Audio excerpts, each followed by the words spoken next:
is Harbor Town.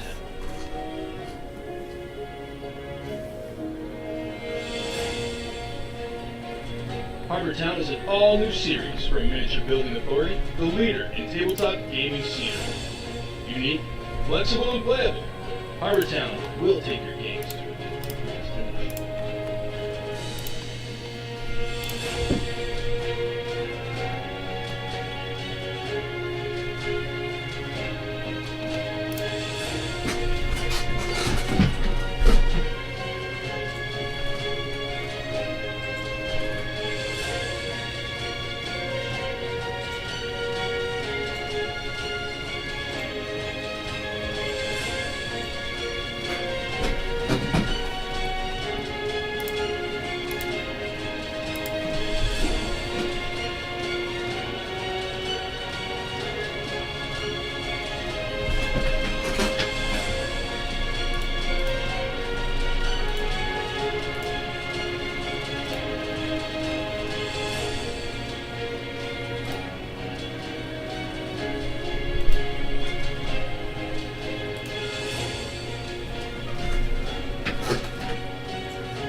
Duh! I don't think that's a problem, Naz. So there you go. Well, thanks a lot. I would have gone through the whole time without even remembering to turn my mic on, Jeff. So there you go. Audio's on now, Arden. How are you? My bad. I forgot to turn my stupid mic on, man. So that's my bad completely. We'll get through this, show you where we are now in our group in Arden68. I know you linked up with us, I believe, off of Facebook, so thanks a lot. Yeah, Jeff ruined it for everyone. Jeff ruined it for everyone. I'm moving it away from me, and I'll change the gain a little bit, pop it down a hair. Let's see. How about that? A little better? Moved it away from it. It's an area mic. It's the area mic we use for the group. Toned it down a little bit. Hopefully that helps. Let me do some other things here. Knock down a couple of my sounds and spots. Hopefully that'll help a little bit. How's that? Is that better? Change my gain down a little bit on it. All right. Well, here we are. Another prelude. We're going into another group of adventures with our first levels, and I got a lot of picks running. Thanks to Tom. Okay, cool. Good deal, man. So thanks for being here. Once again, I'm Jay, aka Lord Gazumba. We are 1E, 2E, old school for anyone who's new. Been on for since June, and things are running really well as far as supporters, and we really appreciate it. And that reminds me, let's hit up some new followers we got since our last broadcast Sunday night. Pop them on there, so we're up to a new total of 462, and we appreciate the support, guys. And this group has been a blast. I mean, we prepped for this for months. As you can see with the picture of the figures, Bill prepped for months with painting. I set this up, this group of adventure out of our location, Winchester's Bulwark, which is in the Principality of Ulick. We set that up through some other adventures, even where I had one of my NPCs actually was a damsel in distress you guys rescued, Millicent. So yes, 1E, 2E hybrid, miniature tabletop style. It's a mix. It's a 1E, 2E mix style for us. So we have a blast with it, and as I said, we've been doing it together for 39 years. So just to get you guys up to speed, the group has been here now for 2 full sets of adventures where the group's been split. Last 2 weeks we did 2 adventures with the group, split it right down the middle for 9 with each. And the first one, supposedly the first one was some officers from the White Tower, Herbie's Keep, which is north. Let me pop up on the map for you so you know where I'm talking about. There, and you can see the White Towers up. If you look on the you have Winchester's Bulwark, Warmonger's Tower, and you have the White Tower. Thank you, Anna. Hey, Anna, I'm showing your map right now. Anna Meyer map, guys. So that's what I'm showing here. So they came down and said that a old fort. It's really more of a hole in the ground. Yeah, and there's a blow up of the area. So north, about a day travel north from Winchester's Bulwark, and then to the west of the track, there was this place called the Orog's Mound. It was an area that a bunch of orcs and orogs had defended as they were fleeing from the Lort Mills back in the year 512 when the humanoids were thrown out of the Lort Mills, but then they subsequently took over the Pomars. So I created this site called the Orog's Mound, and now it had been retaken by mostly orcs, and Herbie's troops from the White Tower were unsuccessful in moving them off, so they had come to Winchester's Bulwark and knew that there was a new group of adventurers there. So 9 adventurers decided to go and see what they could do. Well, that was the second adventure, actually, and that was a little bit of a trick I pulled on them. So we had a lot of the characters go off, and then, Arden, that's a good point, man. If you were in the 80s and 90s, so I'll tell you this again, and, we're going to have a real fun discussion on Sunday night about this, too. I turned 52 in March. I know I don't look it, but we've been playing. This campaign's been going on since 1980.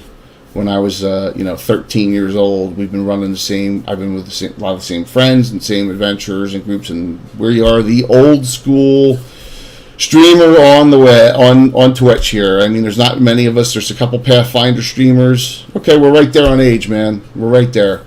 I'm 51 now. You're 50. You understand exactly, and that's why we're enticing a lot of viewers. And yes, and Anna Meyer, if you know anything about Greyhawk art, you know who Anna Meyer is. Anna's one of the premier map maker for Greyhawk, and her maps are what we're using, and she edited them for us, changed them up to suit us, and her Patreon is very inexpensive. I would recommend it, and get access. And then last night, Anna came on and helped me set up Zoom for our DMs roundtable, and Brian Sublime BW was on. And he showed her what he was doing with her maps. And he used the whole map of the area where Salt Marsh is in Keel Land. It's near the Sea Princes. It's near the Hoole Marshes. It's near the Dreadwood.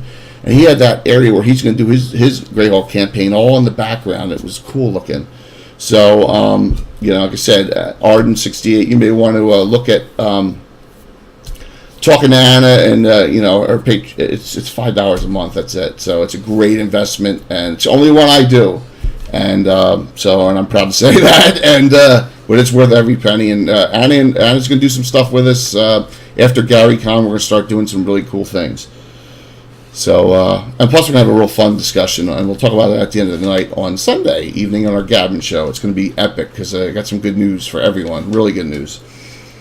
So we go to mission 3, which subtitle was "Surprise: The Dead Rise." Okay, so what happened there was a lot of the group who did not go thought they had an easy ride. They were drinking in the Bronze Dragon in the keep in Woodchester's Bulwark, and they're like, "Oh, this is great. We don't have anything to do." And then suddenly they heard a woman scream in the outside. Now let me get to that point here, and then we'll let that roll. There they are outside hanging out. I got the inside part of the bar outside too, just for uses. Okay, so and then a bunch of skeletons all of a sudden came through the opening in the wall. Now, if you've seen, there's a big pile of dead things outside from the original invasion going back a couple months ago. They just put them out there, burned them. Someone raised a bunch of skeletons and a couple zombies. It was mostly skeletons. You couldn't get full bodies.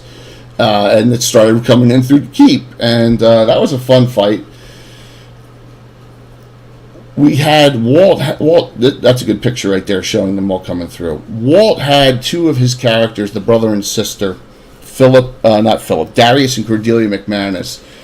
He has an undead hunter, and we talked about an undead hunter in our Sunday night show. About it's a subclass of paladin for us. And here's some more fighting going on in the courtyard area, and. Cordelia used her invisibility to undead spell and went outside and actually confronted the necromancer who did a lot of this.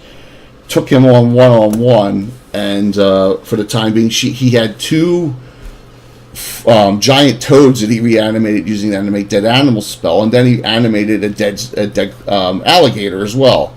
So eventually, guys got out there. There's a picture right now. Cordelia actually taking on the necromancer one-on-one. Because that invisibility undead spell only lasted 6 rounds. So, dude, that stuff is worth a lot. And let me tell. All right, so here you go.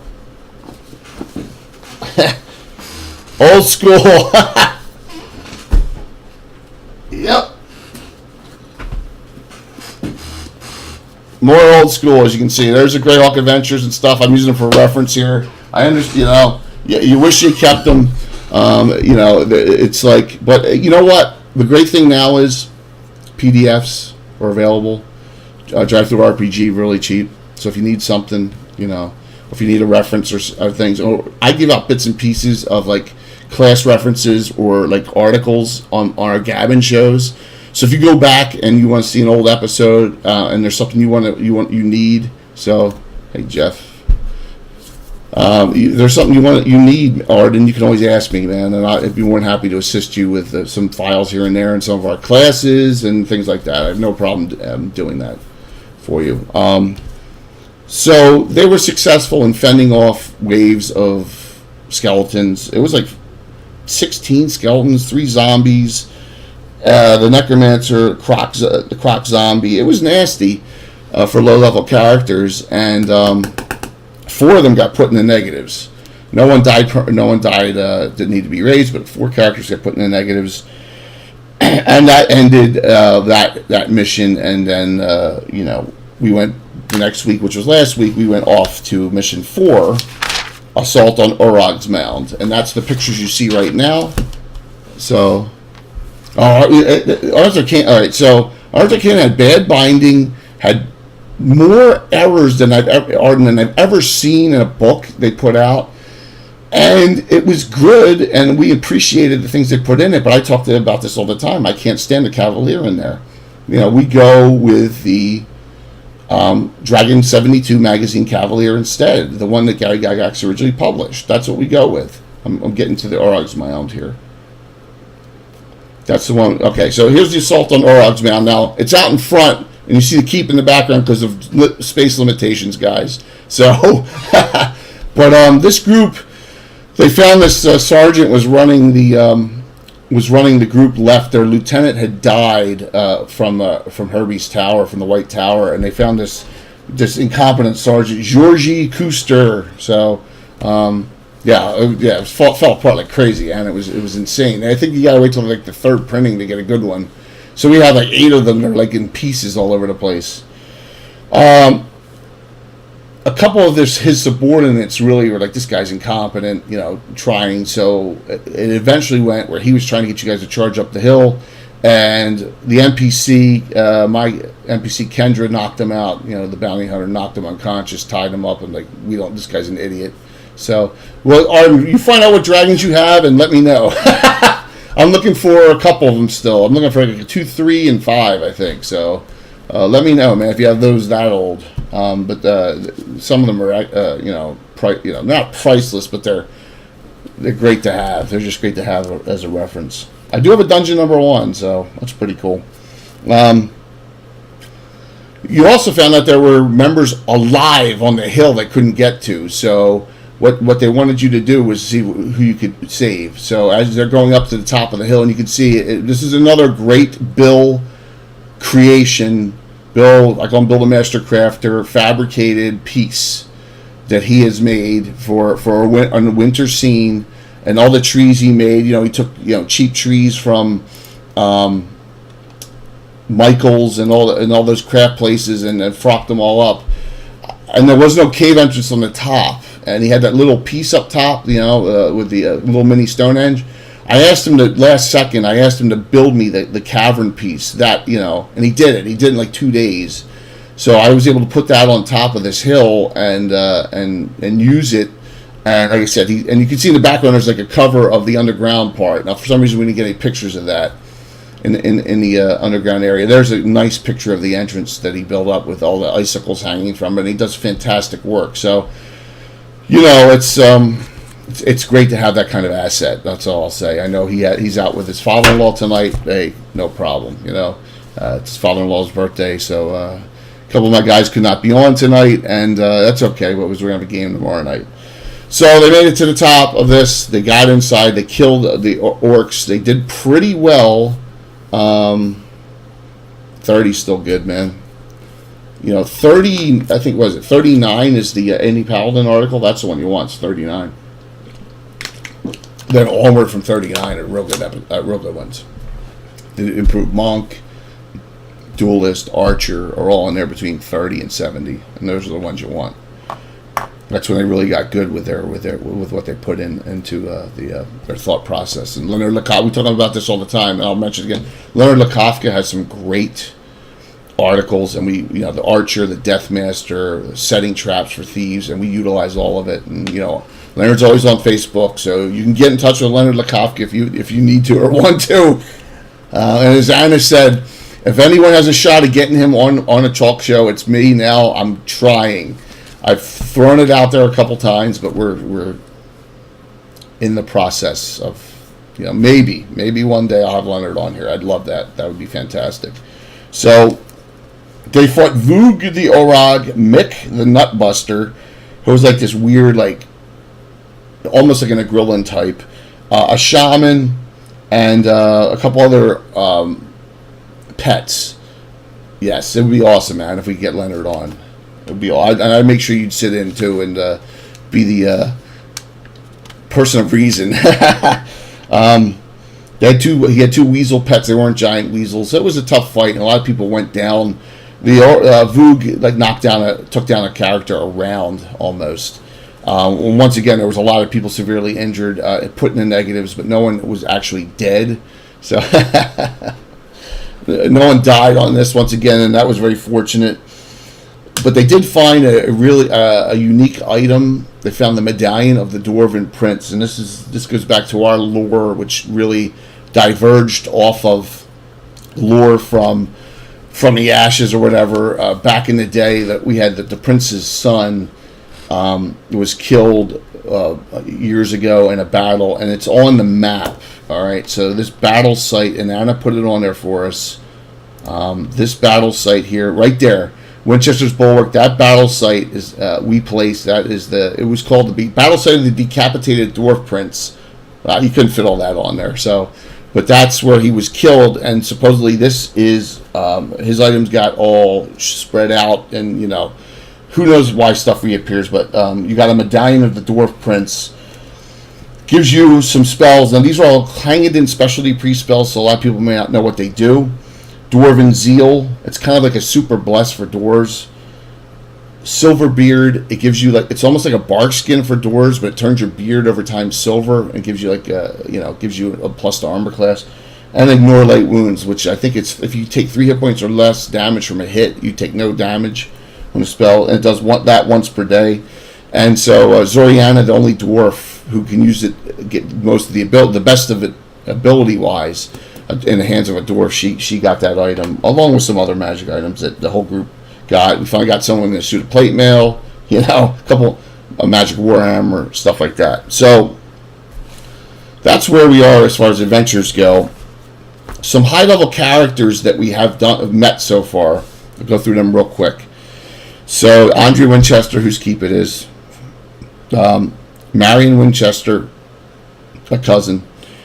She's a water elementalist. She's the second in command of this area for the Order of Ulick now. Garth Warmonger, whose tower is being built to the south, has not appeared. That's Alan's half-orc fighter cleric. And Naz, I will give you that. It's in a photocopy. It's called The Prayers of Stromp and Hevel, I think it is. So remind me, and I'll get you that stuff. It's a good article. It came out of a dragon. If I can find a dragon number or whatever, I'll get it for you. But I'll just PDF it for you and send it to you. All 3 spells are from that reference, so they're good spells. Ace Broadhead appeared. Ace Broadhead is Tom's character, and he had not played him since like 2001. And cheers. And he is building now an archery training center here. So anyone with a longbow, including fighters or any other class, it's not just an archery training. I'm going to pop that up. I know there's a good pic of it though. It's probably up here. It's half built, and we know why it's half built now, because 2 other people and really old school characters showed up: Exaxius the Master Bard and Ace Broadhead. And another. Oh God, my brain shut off. Pete Moss, Walt's very old character, the first ever archer in the campaign, true Monty Hall character. They showed up, and what they did was they used Exaxius as a liar building, double effect. There's a little picture of it on the left. You see Ace in the middle.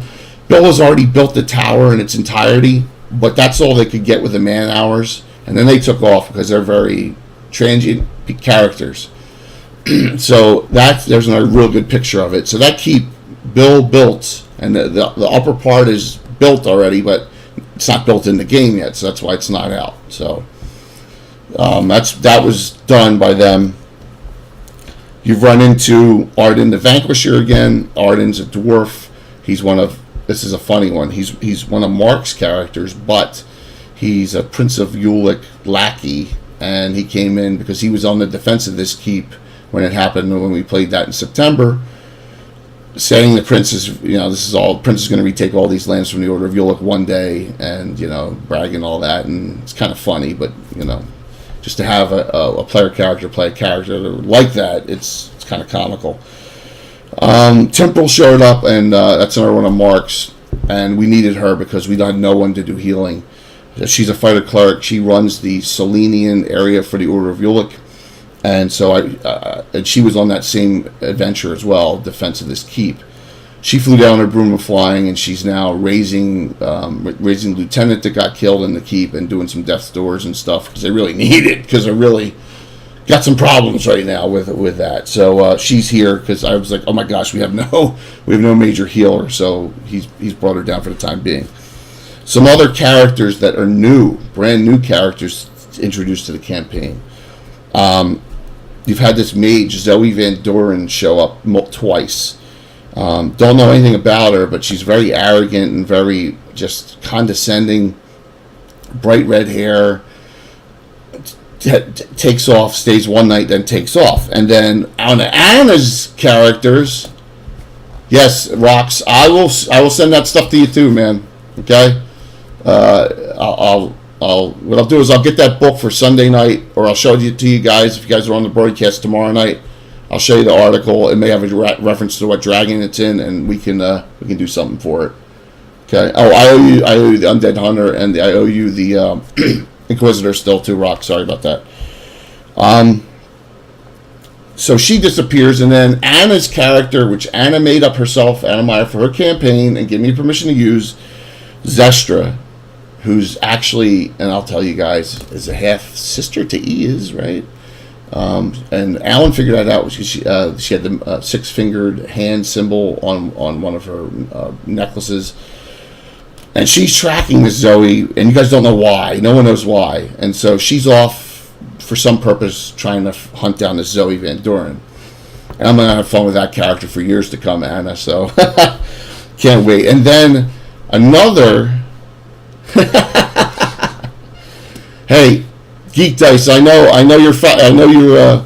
I appreciate you bouncing around between us and Greyhawk channel, and I really appreciate that. But when Anna Meyer gives me a permission to use one of her characters in a campaign, and I'm going to do it. So really, it's a cool character, and she gave me carte blanche to create up what class she is, and I think I got that down now. So she's hunting this Zoe Van Doren, this Zestra. It was very cordial to people. You don't know her alignment. You don't know her. Yes, it is, man. It's absolutely. Anna's on right now, too, and we appreciate it. So thank you all very, very much for hopping on here. This is going to be a short till no later than 9 o'clock Eastern. We'll cut it off. She's out hunting this person, and then an oldie, Lisden Reinhofen, an oldie bounty hunter I used in the 90s, came, and he's looking for her too, and he's out of Altamira, Carwood, that area. He's been some Southern Selene.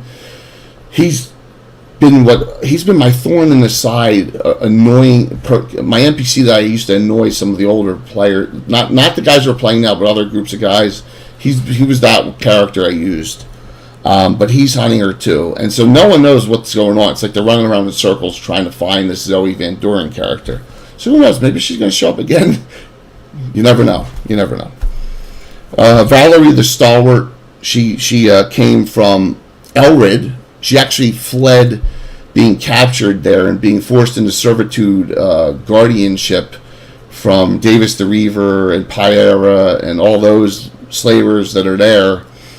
Escaped, and Philip McOxenballs, Mark's character, kind of followed her here. So now she got hired as the new captain of the guard. She's not super high level, but they needed someone. They vetted her. So she's another character you've met, and you don't know her background that much. But Philip kind of, saw her, doesn't, tracked her all the way here, and thinks there's something off about her. So we may find out something about that too. Rebecca Kelstell and Shalindra, she's basically the one giving the orders. Andre Winchester's 14th level and off doing other things, trying to keep this place together. So I have Shalindra being I'm not going to have a 14th level character. Buttonhead's a first level character. It doesn't make sense. So that's a lot of the NPCs. Oh, so last week a Guardian shows up. This Halleck, a Halfling Guardian comes, starts immediately flirting with Mark's character, Ladaden, the specialty priestess of Ula, the gnome. They seem to hit it off.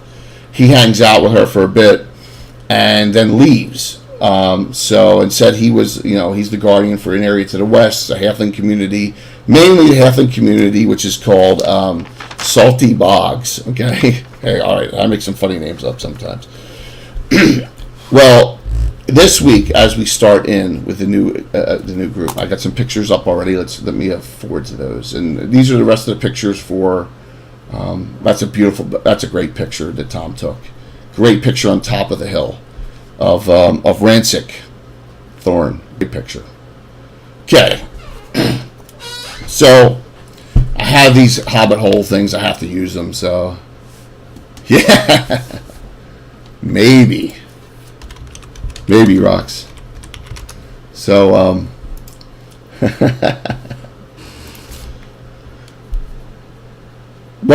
I'll give you a synopsis because none of my players are on right now, so I can give you a synopsis of what's going to happen here.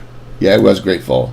Yes, there. Yeah. No, these are not. Believe it or not, as you can see that large picture, I got them all on eBay about 6-7 years ago for a ridiculously low amount of money, and they're really nice. I mean, so. They are not Bill's craft. Now the trees and the boggy creek behind it, all that's Bill's. And Bill's building a custom piece of terrain for me for this as well. I won't necessarily need it tomorrow night if you get my drift here. So the synopsis is this: a halfling female comes into the keep from the side entrance, asks to come in, exhausted. Looks like she hasn't eaten in a day or two. Says, help us. Our guardian is now gone missing, and it turns out to be this Halleck guy is gone. She says some monsters attacked us at Salty Bogs because, once again, everything's all frozen over out of the swamp areas. Apparently the swamp's been carrying into the village every year more and more. So he's missing. They're all panicked. They're all defending their hobbit holes or their halfling holes and ask if we can send a group. In the meantime, I got to scan through all the way this again. In the meantime, Shalindra has put, at the end of last week, a whole group of 3 dwarves came in. They're from Lord Koppel, who's a dwarf to the north, who actually is allied with the Order of Ulick, one of the very few dwarven lords who butts heads with the prince all the time. He has brought 3 of his right-hand men, dwarves, to build this wall. Now, here are pictures of, actually, and you can see they have chains on them. These are prisoner figures I have. They got humans, 3 dwarves. There's 1 dwarf. They're doing this round the clock. They're going to start rebuilding this wall because they know they need to get this wall built. So, so Jeff, you're our Marks crafter for our Ohio group. And in the spirit of knowing how, I know you're busting stones, how intense it is to get everything up and going and to get the story going. Hey, thanks, Jeff. So that's 500 cheer. That's a hero point for someone tomorrow night. Jeff, do you want me to assign it, or do you want me to do random, or do you want to assign it? So, thanks. Thank you so very much. It is, well, Arden, here's the thing, and we're going to talk about this in the last 15 minutes about another group, that I highly recommend, another channel on here that doesn't really conflict with us, that I partner with joint broadcasting, and that's where they are now. And they're like in their early 20s or just out of college, so they remind me of me in the 80s, late 80s, early 90s. So I love them. They're great guys and girls. They have a couple girl players too. It's a great group, and we'll talk about them. And they're going to be on Sunday night. So, so Jeff, yeah, I mean, sometime random. Okay, I'll make it random based on someone who's in the adventure in the wall defense part. So part 2 going on, and this will actually be the first part because the other group will have left. Andrea and the high levels will be pulled out again, right? Of course. So we're going to see mission 5 will be called wall defense and wall repair and defense. Very basic. So there'll be one dwarf there'll be rotating shifts. There'll be these prisoners they got wherever, they got them from some places in Haven Hill or some areas of Principality Ulick, and of course it's not going to just, yes, there's forces that are not going to let this just happen, right? This hole in the wall is really a weakness. So when we get here, and I'll let this rerun again. I know I got so many picks. Tom's taking some great picks. All right, so as we scroll out, you'll see what I'm talking about. So they got the equipment up here and they're building this, and I actually have a full wall that will replace this eventually when they get this up. But so the first mission and the mission that we're going to do after a lot of RP tomorrow night is this. This is the mission that will be happening. The mission for Rescue Salty Box will probably be next week. And that's why Bill doesn't need to give me that piece till next week and not overnight. So, and I asked him on Sunday, by the way, too. So you can see this. Oh, looks like some goblins in the woods. So that is what we'll be doing. We'll be doing this, and I just staged that. I mean, how it happened that way, but I stage it for pictures. So that'll be the mission that we do as far as combat goes, and we'll see where that goes. We'll see if. Who knows? Maybe Lord Koppel's 3 dwarves, and their names are, if you want to know, the leader is Thumerlum, and then Kendalin and Sedul. They're the 3 dwarves that are here to help assist with the wall repair, and we'll see where that goes in the course of role playing. And but I guarantee you this. So this is my little tidbit here, and I talked about this Sunday night. I forget who asked it. I'm not sure if Rox asked it or if someone else asked. Do you believe in arch nemesis NPCs? And the answer is yes. And we got away from it going back, probably going into the early 2000s, where I had 80 to 88, 89 was Makarash the Elf Mauler. Makarash ran armies all up and down the Wild Coast. Ran armies through the Sus. He was a human. Dual class, and the funny thing is he's the same exact class that Turin Deathstalker was. Before that box set, I had no idea who Turin Deathstalker was. He's a dual class fighter assassin. He was the first great NPC arch nemesis, and he was a good one. So there was a chain of them. We got to the last one, and I kind of got away from her using her. Oh shit! I just gave away it's a female. So you will see this person kind of reappear in this adventure tomorrow night. All right. And then you'll get some background, because I guarantee you a couple of my old school players, particularly Mark and Alan, will go, oh my God, is that who I think it is? And then we'll see. So you're looking at an ultra high level evil antithesis NPC is going to make her reappearance at some point. And I'm not going to mess around with first level characters with her. That's not sporty. But she will make a reappearance. I'm going to reintroduce her, and we're going to try and get some evil, high-level arch nemesis back running into the game here. By request, and that's been by request for some of my players, not specifically this character, but by request to kind of get that. And that's another reason why we're running here. It's a good central point. Runs the Pomars up, and it is... It's going great so far as a new setting and new first levels. They haven't named a group yet, and remember, everyone plays. We do a joint experience group, and for anyone who doesn't know, and for us, that means that the groups are split up. They go, and I make sure the experience is even with all of them. Their level differences may change, and you can see in the log. There's 4 second level characters now: the Thug, which is a thief.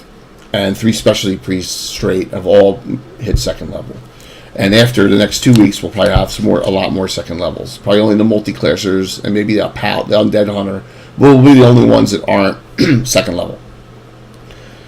So what we'll do is we'll go from there. We'll do the role play aspect of this. You never know who will show up. I may have some other high level characters from Antiquity stopping by. I got an idea for one more that I'm working on, and we'll run that through. We're running this week and next week. Going 3 weeks from now, we're going to play here, but it's going to change up. So I'm going to tell you a little quickly about what's going to happen there. An adventure group called the Reborn, which I've used and you've seen on a couple broadcasts. It's going to come here in their 8th, 9th level, and then this is a high level adventure they need to do. They're going to cross the river, and we're going to do a higher level adventure with them. And the reason being is that Bill's character, Aylwin, his ranger, wants to stay here after this adventure because he was here on the defense and he's coming back for this. His group's coming back for this mission. He's going to leave the Reborn for a time being. He's a Knight of Ulick, and he's going to try and coalesce the low-level characters into some kind of force, even with the neutrals. Something, and it doesn't have to be. They don't have to be Knight of Ulick characters, but he's going to try and get them joined up in a group. And that's the idea behind it. So 3 weeks we'll take a break from the first, but we'll still be adventuring here with a higher level group of characters. Kind of cool. Okay, so look at that. We're a little ahead of schedule. That's great. So anyone have any questions about what we're doing here? Arden, I really appreciate you hopping on, man. Thanks. You know, we're super excited about tomorrow night. We've been cranking out really good viewership, and I really appreciate it. And this is it's been a blast, and we're just gonna keep on doing what we do with our miniatures tabletop style of play. Sorry, I'm talking a lot, so my voice is starting to go. Okay, so Geek Dice, if you are on still, I don't see if he's on yet or not. If he's still on, he may not be on still. Sunday night. Let's talk about Sunday night real quick. All right, good news. So right now we are up to 7 total DMs that are going to participate in our Dungeon Masters Roundtable discussion on our Gavin show at 7:30 p.m. Eastern on Sunday. It'll be Gavin number 31. They comprise of the following people. Anna Meyer, okay? DM Marco, who runs plays in my group, Mark, and DMs the group that Jacob Jansen's in, the Ohio group on every other Monday. He will be in. Will from Return of the Bandit Kingdoms will be in. Skagath, the Swede, will be in. He's giving me a go-ahead. He'll be on. And Ian from Versetti D&D. And also Owen, who does his Wednesday night group on Versetti. He asked if he could participate. And I'm not going to say no to, that's great. Hey, we got another participant. Hey, 7's great. So we're going to have 7 Dungeon Masters. And we're going to ask, I got some questions. Everyone's going to give an introduction, what play style, where their main game is, all that, how many years they've DM'd, and I got a series of questions, and then we're going to open up to the audience, some roundtable discussion. And we did one when we first started streaming back in, I guess I want to say, end of July, and it went very well, but we had half the viewership we have now. So I think it's going to be a spectacular event on Sunday. I'm looking forward to it. And we'll get a lot of different perspectives. You'll get a lot of different perspectives from 1E, 2E, and as a Pathfinder 2 DM, and a lot of guys are 5E. So you're going to get a whole mix of different styles and play styles, and that's a great thing. Different Dungeon Masters with different styles is in different settings, and I'm looking forward to that discussion. And then we're going to have another... I got a meeting this weekend with Will, DM Shane, Mark, and myself to continue to work on our 16-hour charity mega stream, Greyhawk, Stories of the Orb of Dragonkind. That's moving forward. We got all that going on too. So we have a lot of fun stuff planned for you. And that's going to be March 23rd, Saturday. Cannot wait for that. I'll be anchoring the 8 to 12, 8 p.m. to 12 midnight. Mark on this channel will have 12 noon to 4 that day, and then Will be first, and Shane will be in between us, and we're going to run a story arc, bounce around a little bit, but it'll be 16 hours, and it'll be all for St. Jude's Research Hospital, just like we had in the ad. And I'll run the ad again. I'll run the teaser at the end of this. So, it doesn't appear anyone else. I know I got my stones busted a little bit. No mic on and some other things. But anyone else? So I do have one of my players on. Walt's on. EST. E. You are noon to 4 E. Noon to 4 EST, your group. I'm 8 p.m. to midnight EST on the 23rd. Yep. EST. Absolutely. Our time zone. No. Yes, and Arden, those miniatures are all painted by Bill, the master crafter. Bill will be on playing tomorrow night. He's at a family birthday party tonight, so he couldn't hop on. I had a lot of, yeah, cool. So West Coast is good. I know, Jeff. You bust my balls all the time, which is good. So next Monday, Jeff's group's back. And I'm hoping that adventure ends. Siege of Bordrin's Watch. I think it'll be the end of that. And see, yes, it'll be 9 a.m. PST for Arden to watch you guys on the 23rd. Absolutely. So hopefully we finish that adventure. I'm playing Candace in that. That's Monday night at 6 p.m. Eastern and 9 p.m. Eastern on that too. So,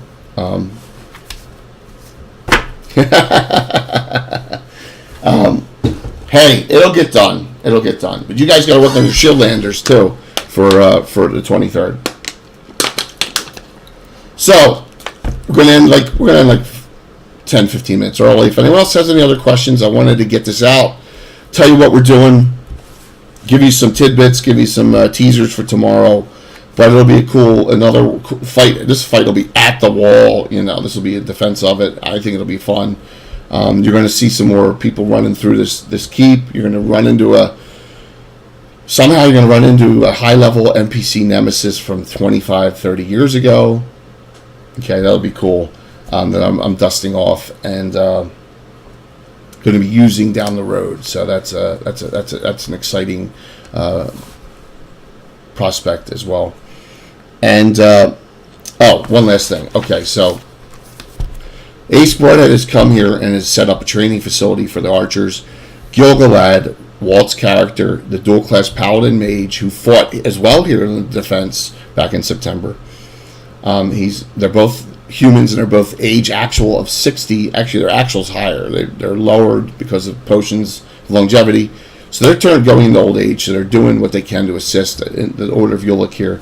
So Gil-galad set up a special research library for the spellcasters in Andrea's Keep. She's allocated study space.